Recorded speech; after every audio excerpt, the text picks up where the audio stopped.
नमस्कार दोस्तों। दिव्यांश क्लासेस में आप सभी का स्वागत है। हमारे YouTube चैनल दिव्यांश क्लासेस में ध्यान दीजिए। आज हम पढ़ाएंगे शेषफल प्रमेय का क्लास नंबर 7।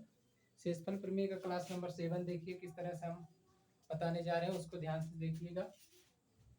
यहाँ पर दिया विल्सन प्रमेय। विल्सन प्रमेय क्या होता है? विल्सन प्रमेय एक प्रमेय है, ये शेषफल का एक प्रमेय होता है। इसके बारे में आप सब अच्छे तरीके से जानिए क्या होता है। यहाँ पर देखिए लिखा है कि एक नंबर है पी में से एक अभाज्य संख्या पी है, पी से एक कम करके लिखा गया। अगर एक अभाज्य संख्या पी अभाज्य है तो शेषफल -1 होगा, अगर पी भाज्य है तो शेषफल कितना होगा? 0 होगा। तो यहाँ पे देखिए क्या है कि ये क्वेश्चन है यहाँ पे। और दूसरा प्रमेय क्या है? प्रमेय एक यहाँ पर दूसरा क्या, पी अगर अभाज्य है, यहाँ पर पी अगर अभाज्य है, अगर 2 से पी अगर यहाँ पर 2 का डिफरेंस अंतर है तो शेषफल कितना होगा?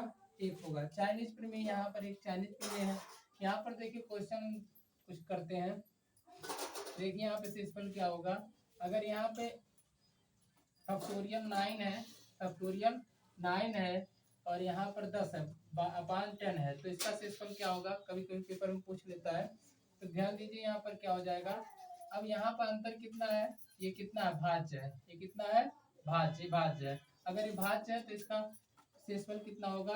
0 होगा। शेषफल कितना होगा? शेषफल 0 होगा। शेषफल 0 होगा। कैसे शेषफल 0 होगा?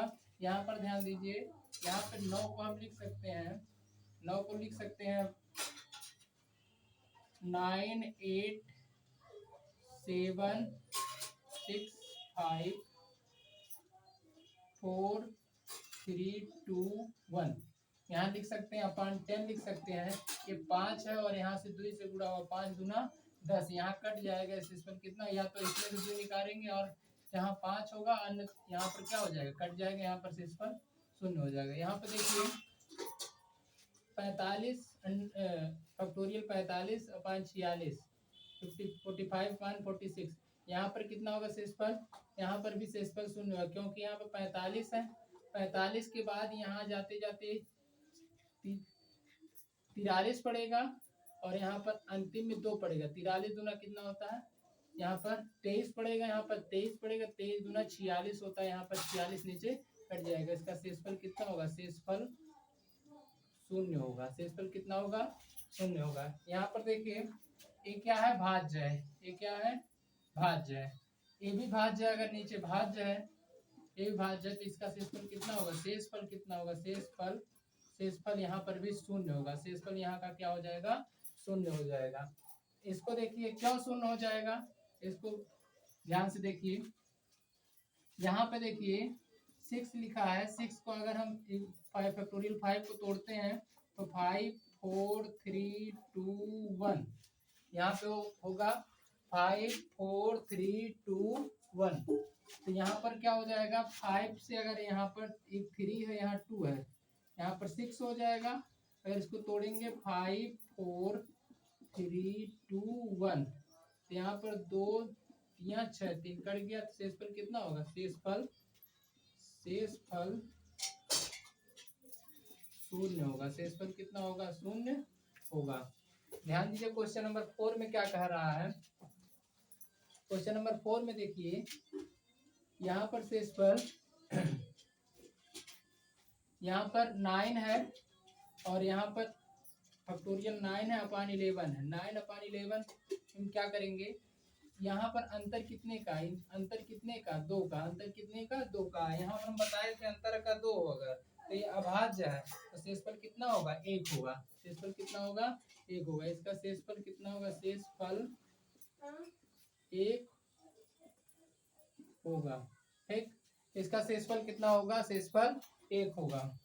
यहाँ पर देखिए अगला क्वेश्चन नंबर 5 में देखिए यहाँ पर कितना है? फैक्टोरियल 10 अपान 11। यहाँ पर देखिए क्या कर सकते हैं, इसको हम तोड़ेंगे अगर तो ये अभाज्य है। क्या है? अभाज्य है। यहाँ पर कितना, लेकिन हम यहाँ पर हम कर सकते हैं, इसको हम लिख सकते हैं फैक्टोरियल 10 को, इसको हम लिख सकते हैं 10 इंटू फैक्टोरियल 9 अपॉन 11। यहाँ पर हो जाएगा ये 10 हो जाएगा, ये दोनों मिलकर एक हो जाएगा। इसका शेषफल कितना होगा? एक होगा। 10 1 जा 10 आंसर। यहाँ पर शेषफल कितना होगा? शेषफल एक होगा। यहाँ पर देखिए चाइनीज प्रमेय है। चाइनीज प्रमेय के बारे में समझिए। अगर इतना बड़ा क्वेश्चन आ जाए इस तरह से, अगर कोई भी क्वेश्चन दे तो हम कैसे लगाएंगे? तो आसान है, लेकिन इसको चाइनीज प्रमेय से देखिए। 2 से 2 5 10। 2 से अगर 51 भाग देते हैं, 2 से अगर 51 भाग देते हैं तभी 25 बार जाता है, कट जाएगा, एक शेषफल हो गया। कितना होगा? एक शेषफल होगा। अगर 5 से 51 भाग देते हैं, 10 बार जाएगा, तब भी शेषफल कितना होगा? एक शेषफल होगा। तो यहाँ पर इसी तरह से हम लगा सकते हैं। कुछ ऐसे क्वेश्चन है, देखिए 143 को तोड़ सकते हैं 11 गुणे 13। 11 गुणे 13 से तोड़ सकते हैं। अब 143 को 11 गुणे 13 से तोड़ दिए। अब 11 में से एक कम कर दिए। 11 में से एक कम करेंगे कितना होगा? देखिए 11 में से हम एक कम कर दिए, 11 में से एक कम कर दिए 10। अब इसी 10 से 240 में भाग दिए, ये कट जाएगा। 10 गुना 20, 4 को 10 चौक 40, कट गया। अब यहाँ पर कितना होगा? शेषफल शून्य हो गया। यहाँ पर शेषफल कितना होगा? शेषफल शून्य। लेकिन यहाँ पर अभी क्वेश्चन में नहीं है, आंसर में। अब यहाँ 13 से भाग, 13 में से एक कम कर देंगे 12 होगा। 13 में से एक कम कर देंगे 12 हो जाएगा। 12 से हम भाग दिए, 240 में 12 दूना 24, 240 कट गया, 20 बार गया।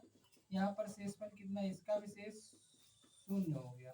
अब ध्यान दीजिए, अगर यहाँ पर शेषफल शून्य हो रहा है तो इसके जगह हम शून्य लिख दिए। यहाँ पर लिख दिए हम शून्य। यहाँ पर देखिए जो दिखाई देता होगा, यहाँ पर 719 की घाते 0 बटे, यहाँ पर एक बार 13 से भाग दिए, एक बार 11 से। 719 घाते 0 बटे 11 से। अगर इसकी किसी संख्या घात 0 हो तो इसका मान 1 होगा। 1 बटे 13, 1 बटे 11, तो शेष कितना हो गया? शेष 1 होगा। शेष कितना होगा? शेष 1 होगा। ठीक, इसी तरह से यहाँ पर देखिए इसको कैसे लगाएंगे? इसको हम लिख सकते हैं महाराज। तो इसको कैसे लगाएंगे? यहाँ पे देखिए क्या है कि 105 से हम भाग दिए इसमें, तो 105 से नहीं जाएगा। हम लिख सकते हैं इसको 105 का करेंगे, 2 5 10, यहाँ पे नहीं कटेगा। 3 से कटेंगे 3, 91, 3 5 15, 5 7 35, 7 हो गया। ठीक, तो इसका हम तोड़ सकते हैं 3 गुणे 5 गुणे 7, 3 भागों में तोड़ सकते हैं। 3 भागों में तोड़ सकते हैं। तो इसको हम कैसे लिखेंगे? 3 भागों में इसे एक कम कर देंगे, यहाँ 2 होगा, इसमें भी एक कम कर देंगे, यहाँ 4 होगा, इसमें भी एक कम कर देंगे, यहाँ 6 होगा। ठीक, अब इससे भाग देंगे। 2 से हम 1201 में भाग देंगे, 200 से 1201 में हम भाग देंगे, कितना होगा? यहाँ पर बचेगा कितना? 1 बचेगा। शेषफल कितना बचेगा? 1 बचेगा। 2 से हम भाग देंगे, शेष कितना बचेगा? शेष 1 बचेगा। ठीक, 4 से अगर हम 1201 में भाग देंगे तो शेष कितना होगा? शेष 1 होगा। 6 से अगर हम 1200 में भाग दें, 1201 में भाग दें, 1201 में, तो शेष कितना होगा? 1 होगा। तो यहाँ पर हम लिख सकते हैं,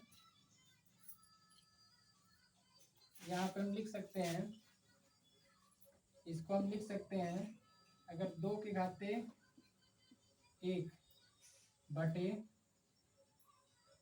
3 कर दें, 2 के घाते बटे 5 कर दें, 2 के घाते 1 बटे 7 कर दें, तो शेषफल कितना होगा? शेषफल एक आंसर होगा, शेषफल एक क्या होगा, आंसर होगा। ठीक, इसी तरह से हम लगाते हैं। तो कोई भी क्वेश्चन ऐसे रहेगा, इस तरह से लगा सकते हैं। और फिर उसके बाद हम पढ़ेंगे विभाज्यता का नियम। विभाज्यता का नियम कुछ ऐसे क्वेश्चन है विभाज्यता में, जैसे ध्यान दीजिए, यक्स ए प्लस बी ए के घाते n प्लस बी के घाते n, अगर n सम है, n क्या है, सम है, तो किससे कटेगा, a प्लस बी, यहाँ पर a पहले माइनस करते हैं, a माइनस बी और a प्लस बी से भाज्य होगा। यहाँ a minus B a plus B से भाज्य होगा। यहाँ पर देखिए a के घाते n माइनस बी के घाते n, यहाँ पर हम विषम, n क्या है, विषम, n क्या है, विषम है, तो ये किससे भाज्य होगा, a माइनस बी से भाज्य होगा।